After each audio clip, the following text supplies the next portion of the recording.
साथ वर्षा शर्मा और रुक करेंगे मध्य प्रदेश की खबरों की ओर। भोपाल के बड़े तालाब पर अब पर्यटक और शहरवासी सिर्फ शिकारा राइड का आनंद ही नहीं बल्कि पानी के बीच खरीदारी का अनुभव भी ले सकेंगे। राजधानी के पर्यटन को नई दिशा देने के लिए शहर में पहला फ्लोटिंग मार्केट शुरू किया गया है। मुख्यमंत्री ने अपर लेक पर नई शिकारा सेवा और फ्लोटिंग मार्केट का शुभारंभ किया। इस अनोखे मार्केट में शिकारों पर बता दें कि ताजे फल उत्पादन और विभिन्न स्वदेशी सामान उपलब्ध होंगे। पर्यटकों के लिए यह अनुभव बेहद ही आकर्षक होने वाला है, जहां वे शांत झील की लहरों पर तैरते हुए प्राकृतिक सौंदर्य और खरीदारी दोनों का लुत्फ उठा सकेंगे।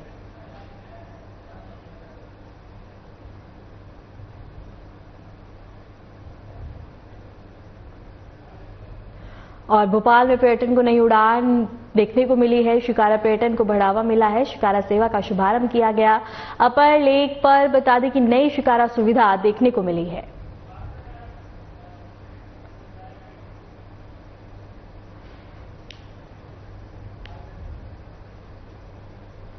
ऐसे में भोपाल का बड़ा तालाब, हमारी भोपाल की प्रदेश की सबसे बड़ी झील, ये डल झील की तरह शिकारों के साथ पर्यटन के एक नए केंद्र के रूप में विकसित होने के लिए आज शुरुआत हुई है।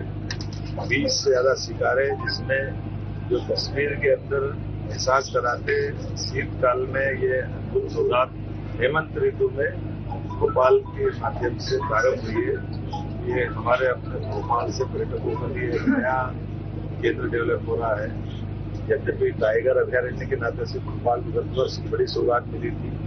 ये सिलसिला लगातार जारी रहेगा। माननीय विधानसभा अध्यक्ष श्रीमान नरेंद्र सिंह तोमर जी, नेता प्रतिपक्ष हेमंत सिंगार जी, विधानसभा अध्यक्ष हरियाणा श्रीमान कान्याल जी और सभी माननीय मंत्रीगण, पर्यटन विकास मंत्री माननीय त्रिवेंद्र सिंह लोधी जी, आज चीता दिवस भी है। चीता मध्य प्रदेश की धरती से पुनर्स्थापित करने का यशस्वी प्रधानमंत्री ने 2022 में उसको प्रारंभ किया था। हमें गर्व है कि 2 साल के अंदर आज चीतों की आबादी डबल हुई है और बोत्सवाना से भी चीते आने वाले हैं। हमारा पालनपुर कुनों से बढ़ते हुए गांधी सागर अभयारण्य भी चीतों का स्थापना करने का एक नया केंद्र बना है और तीसरा केंद्र नवोदय भी हमारा उस दिशा में पहुंच रहा है। पूरे देश के साथ एशिया का सबसे महत्व का केंद्र मध्य प्रदेश हो गया है, जहां इस राज्य के अंदर देश में चीतों से लोग सीधे जंगल में अपनी खुली आंखों से खुले जंगल में देख सकेंगे।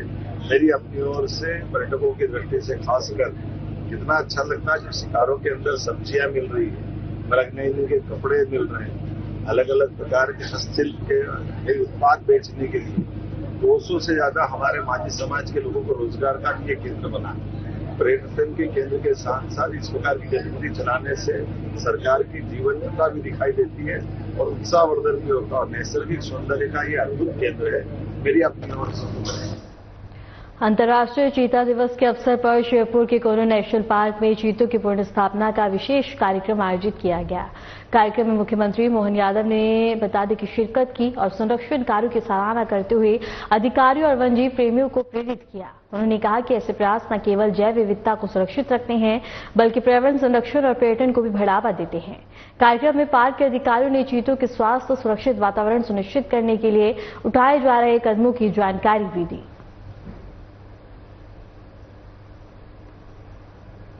और इसके साथ ही बता दें कि नेशनल पार्क में चीतों की पुनर्स्थापना अंतर्राष्ट्रीय चीता दिवस पर कार्यक्रम का आयोजन किया गया, जहां सीएम मोहन यादव ने शिरकत की। जैव विविधता और पर्यावरण संरक्षण और चीता पुनर्स्थापना को प्रोत्साहित किया गया है।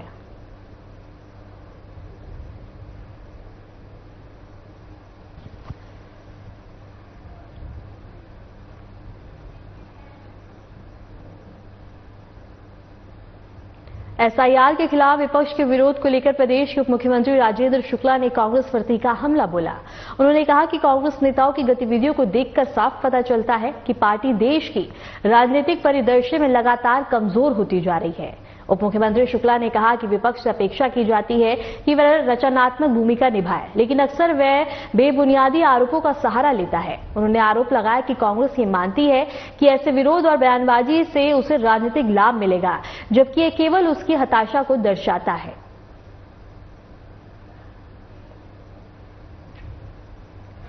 देश की राजनीति से कांग्रेस लगातार रसातल में जा रही है।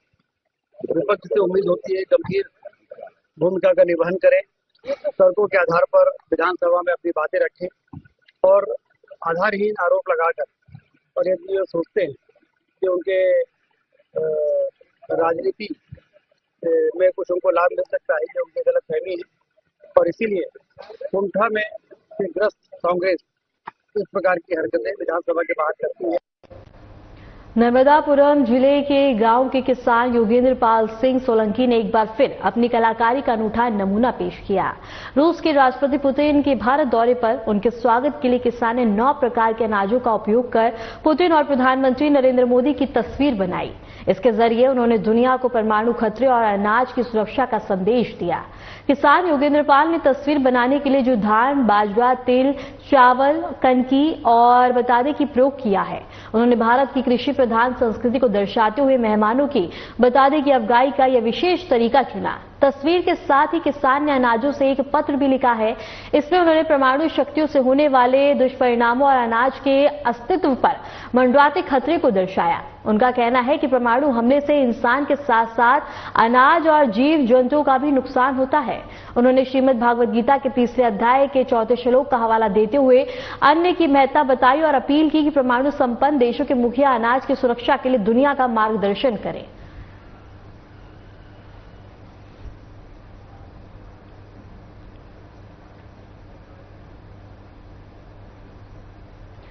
ग्वालियर एयरपोर्ट पर इंडिगो की लगातार दूसरे दिन भी फ्लाइट रद्द होने से यात्रियों को भारी परेशानी का सामना करना पड़ा। एयरलाइन के स्टाफ की कमी की वजह से उड़ान को रद्द किया गया, जिससे यात्रियों की यात्रा योजनाएं प्रभावित हो गई। यात्रियों ने बताया कि उन्हें ना तो समय पर उचित जानकारी दी गई है और ना ही वैकल्पिक व्यवस्था उपलब्ध करवाई गई। कई यात्रियों ने एयरपोर्ट पर ही घंटे भर इंतजार किया, जबकि कुछ को मजबूरी में अपनी यात्रा टालनी पड़ी। एयरपोर्ट अधिकारियों के अनुसार इंडिगो प्रबंधन ने स्टाफ की अनुपलब्धता का हवाला देते हुए उड़ान को रद्द करने की जानकारी दी। हालांकि स्थिति को सुधारने के प्रयास किए जा रहे हैं और जल्द ही नियमित उड़ान बहाल होने की भी उम्मीद है।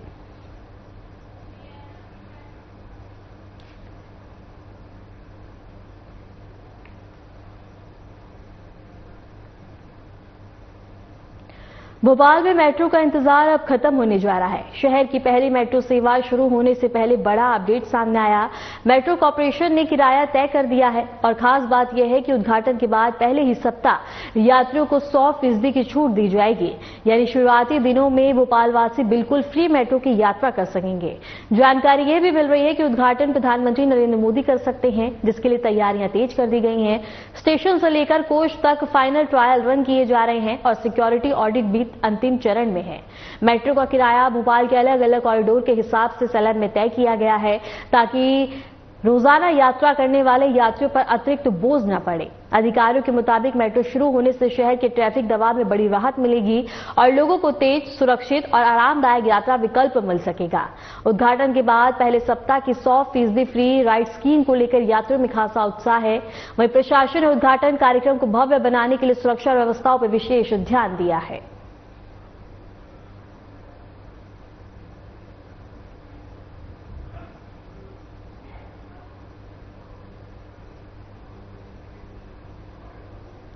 और पहले सप्ताह में 100% की छूट देखने को मिलेगी। भोपाल से खबर हम आपको बता रहे हैं, जहां बता दें कि प्रधानमंत्री नरेंद्र मोदी इसका उद्घाटन कर सकते हैं। पहले सप्ताह में 100% की छूट देखी जाएगी और इसके साथ ही बता दें कि आरामदायक यात्रा को लेकर तमाम व्यवस्था की गई है, ताकि यात्री आरामदायक यात्रा कर सके और पहले सप्ताह में 100% की छूट यहां देखने को मिलेगी।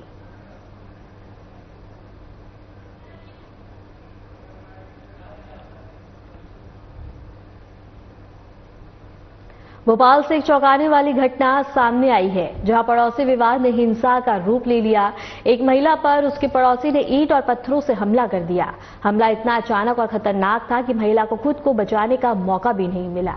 हमले के तुरंत बाद गुस्से में भरी महिला ने आरोपी की कार को निशाना बनाया और उसे बुरी तरह से क्षतिग्रस्त कर दिया। पूरी घटना पास लगे सीसीटीवी कैमरे में साफ कैद हो गई है, जिसके सामने आने के बाद मामला और गंभीर हो गया। फुटेज सामने आते ही पुलिस हरकत में आई और पड़ोसी आरोपी के खिलाफ केस दर्ज कर लिया गया। भोपाल से खबर हम आपको बता रहे हैं, जहां महिला पर ईंट और पत्थरों से हमला किया गया। सीसीटीवी फुटेज के बाद बता दें कि पुलिस ने मामला दर्ज किया है। महिला ने गुस्से में आरोपी की कार तोड़ी है और यह पूरी घटना सीसीटीवी कैमरे में कैद हो गई।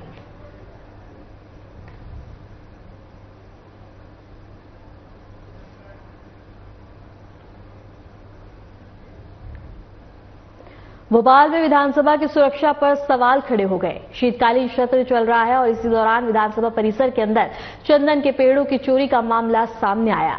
यह घटना सुरक्षा व्यवस्था की लापरवाही को उजागर करती है, क्योंकि विधानसभा परिसर देश और प्रदेश के सबसे सुरक्षित क्षेत्रों में गिना जाता है। जानकारी के अनुसार चोरों ने रात के समय चोरी की नीयत से चंदन के पेड़ों को काटा। एक पेड़ को पूरी तरह से काटकर गिरा दिया गया, जबकि 2 अन्य पेड़ों पर कटे हुए निशान मिले हैं। इससे स्पष्ट है कि चोर पेड़ों को काटकर ले जाने की कोशिश कर रहे थे, लेकिन किसी कारणवश 2 पेड़ पूरी तरह से काटे नहीं जा सके। इतनी संवेदनशील जगह पर इस तरह की घटना से सुरक्षा पर गंभीर सवाल उठे हैं। मामले की शिकायत मिलने के बाद एमपी नगर पुलिस मौके पर पहुंची और पंचनामा तैयार किया है। पुलिस ने पेड़ों की स्थिति का निरीक्षण किया और आसपास के क्षेत्रों की सुरक्षा व्यवस्था की जांच की है। इसके बाद पुलिस ने चोरों की तलाशी शुरू कर दी है। आसपास लगे सीसीटीवी कैमरों की फुटेज भी खंगाले जा रहे हैं, ताकि घटना में शामिल लोगों की पहचान की जा सके। विधानसभा परिसर में चंदन के पेड़ों की चोरी अपने आप में एक गंभीर मामला है, क्योंकि यह इलाका हाई सिक्योरिटी जोन में आता है। शीतकालीन सत्र के दौरान सुरक्षा और भी कड़ी होती है। ऐसे में चोरों द्वारा पेड़ काटना प्रशासनिक प्रश्न चिन्ह लगाता है। इस घटना के बाद सुरक्षा कर्मियों की लापरवाही पे भी सवाल उठने लगे हैं। स्थानीय लोगों और कर्मचारियों का मानना है कि यदि सुरक्षा व्यवस्था इतनी कमजोर है कि चोर विधानसभा परिसर में ही चंदन के पेड़ काटकर निकाल जाए, तो इसे तत्काल सख्ती से सुधारने की जरूरत है। पुलिस को उम्मीद है कि जल्द ही आरोपी पकड़े जाएंगे और घटना का पूरा खुलासा हो जाएगा।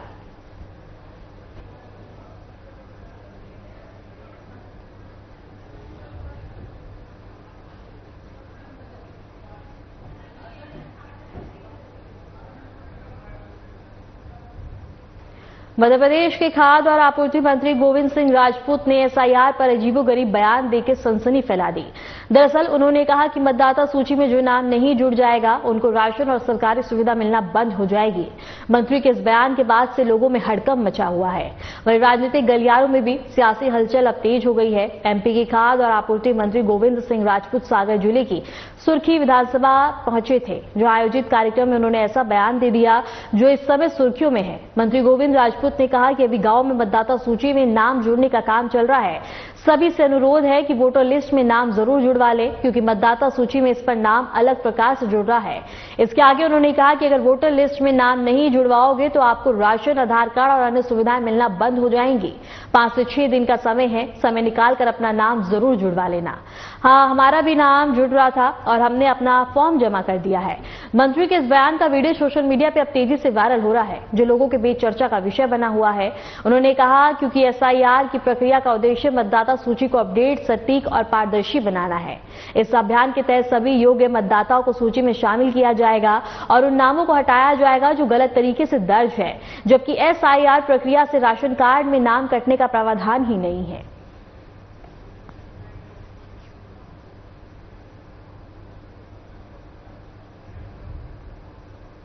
और सागर से खबर अब आपको बता रहे हैं, जहां एक कार्यक्रम का आयोजन किया गया था और मंत्री गोविंद राजपूत ने बड़ा बयान दिया, जो कि अब गलियारों में चर्चा का विषय बन गया है। नाम नहीं जुड़वाओगे तो राशन पानी बंद हो जाएगा, ऐसा बयान दिया है, जिसके बाद अब काफी ज्यादा सवाल उठते हुए नजर आ रहे हैं। और इसके साथ ही बता दें कि अब राजनीतिक गलियारों में इस बयान की काफी चर्चा और सुर्खियों में है। और इसके साथ ही अब बता दें कि ये मामला काफी ज्यादा सुर्खियों में आ गया है।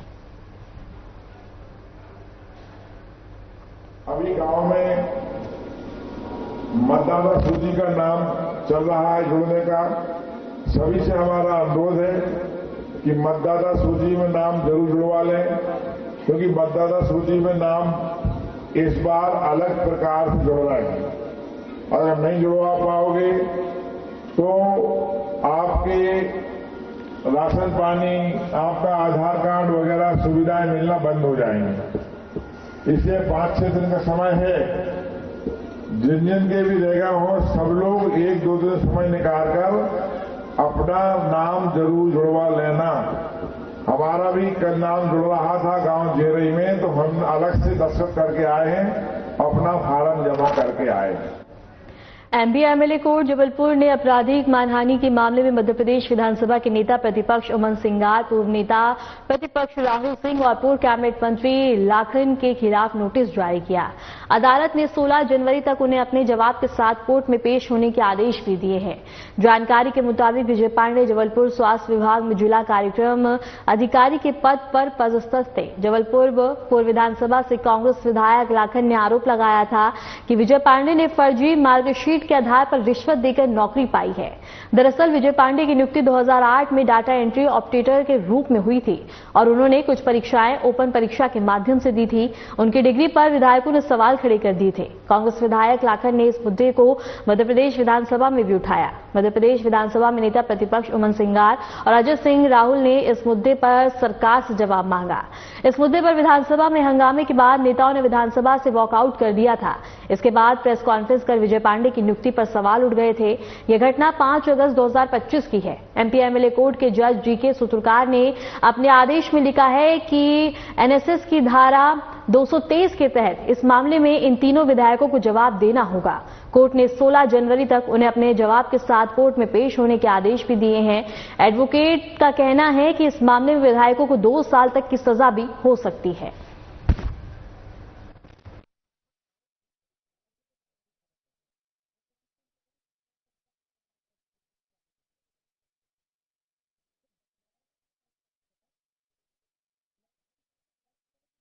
बैतूल जिले की पारंपरिक और प्राचीन कला भैरवा धातु शिल्पकाता को अब भारत सरकार की ओर से जीआई टैग मिल गया है।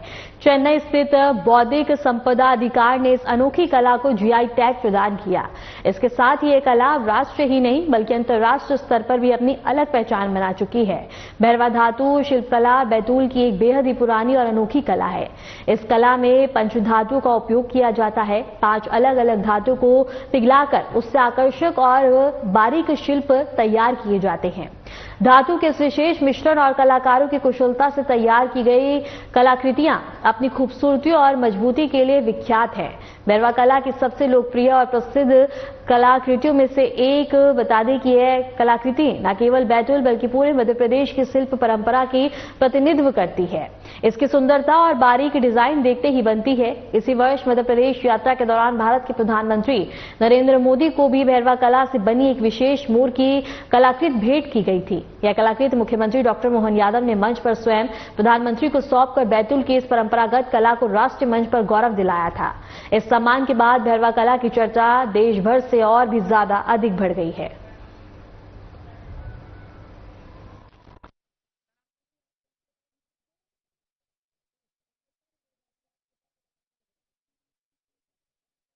मध्य प्रदेश में बीएलओ के मुद्दे पर सियासत गरमाती हुई नजर आ रही है। कांग्रेस ने बीजेपी सरकार पर आरोप लगाया है कि बीएलओ के साथ शोषण किया जा रहा है और उनके अधिकारों की अनदेखी की जा रही है, लेकिन बीजेपी ने तुरंत ही पलटवार किया। पार्टी का कहना है कि कांग्रेस को संवैधानिक ज्ञान नहीं है और ऐसे आरोप बेबुनियादी हैं।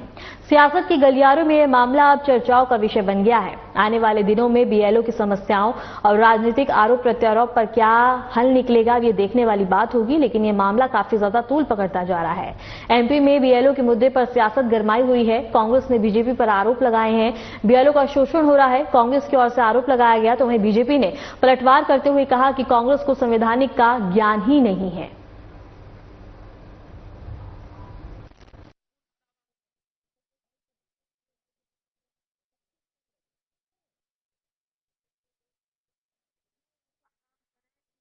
जहां बीजेपी ने भी बता दें कि पलटवार किया और इसके साथ यह मामला काफी ज्यादा गरमाता हुआ नजर आ रहा है।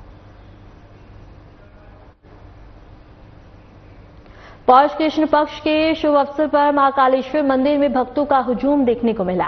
मंदिर के पट खुलते ही हजारों श्रद्धालु दर्शन पूजन के लिए कतार में लग गए और मंदिर में विशेष भस्म आरती का आयोजन किया गया, जिसमें भगवान बाबा महाकाल का भांग, चंदन और कमल माला से विशेष श्रृंगार हुआ। भक्तों ने भस्म आरती में दीप पुष्प जय श्री महाकाल के उद्घोष के बीच दर्शन और दिव्य दर्शन प्राप्त किए हैं। उज्जैन से ये खबर हम आपको बता रहे हैं, जहां बाबा महाकाल के श्रद्धालुओं ने दर्शन किए और इसके साथ ही बाबा महाकाल का विशेष श्रृंगार किया गया। पट खुलते ही बता दें कि आस्था का सैलाब मंदिर में देखने को मिला, जहां बता दें कि जय श्री महाकाल के उद्घोष के बीच मंदिर परिसर गूंजता हुआ नजर आया। कमलमाला से विशेष श्रृंगार किया गया बाबा महाकाल का, जहां बता दें कि पुजारियों द्वारा बाबा महाकाल की आरती उतारी गई और पट खुलते ही यहां श्रद्धालुओं के बीच हर्षोल्लास और आस्था देखने को मिली। मंदिर परिसर में बता दें कि भक्तों का सैलाब देखने को मिला। भस्म आरती में दिव्य दर्शन और इसके साथ ही श्रद्धालुओं ने बाबा महाकाल का आशीर्वाद प्राप्त किया।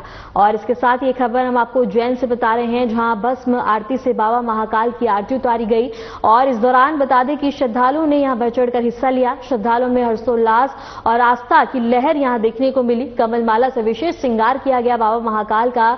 भांग चंदन से सजे हुए बाबा महाकाल नजर आए, जहां दिव्य रूप बाबा महाकाल का देखने को मिला। इस दौरान बता दें कि श्रद्धालुओं ने बाबा महाकाल का आशीर्वाद प्राप्त किया। अपने अपने परिवार की खुशहाली की कामना करते हुए बाबा का आशीर्वाद प्राप्त किया है। और इस दौरान बता दें कि पूरे मंदिर परिसर में सुरक्षा के मद्देनजर भी व्यापक इंतजाम किए गए ताकि श्रद्धालुओं को कोई परेशानी ना हो। और इस बीच बता दें कि आस्था की सैलाब यहां देखने को मिला और इसके साथ ही जय श्री महाकाल के उद्घोष के बीच पूरा मंदिर परिसर गूंजता हुआ नजर आया। और इसके साथ ही बाबा महाकाल के श्रृंगार की बात करें तो भांग चंदन से बाबा महाकाल का श्रृंगार किया गया। कमलमाला से विशेष श्रृंगार किया गया, जहां बता दें कि श्रद्धालु एकदम भाव से बाबा महाकाल की आरती और इसके साथ ही श्रृंगार को देखते ही यहां भक्ति में लीन नजर आए। और भस्म आरती में दिव्य दर्शन बाबा महाकाल ने श्रद्धालु को दिए। उज्जैन से ये खबर हम आपको बता रहे हैं, जहां बता दें कि विशेष मंदिर परिसर में व्यवस्था भी की गई ताकि श्रद्धालु को कोई परेशानी ना हो। और इसके साथ ही बाबा महाकाल ने यहां दिव्य रूप में और दिव्य श्रृंगार में बता दें कि श्रद्धालु को दर्शन दिए।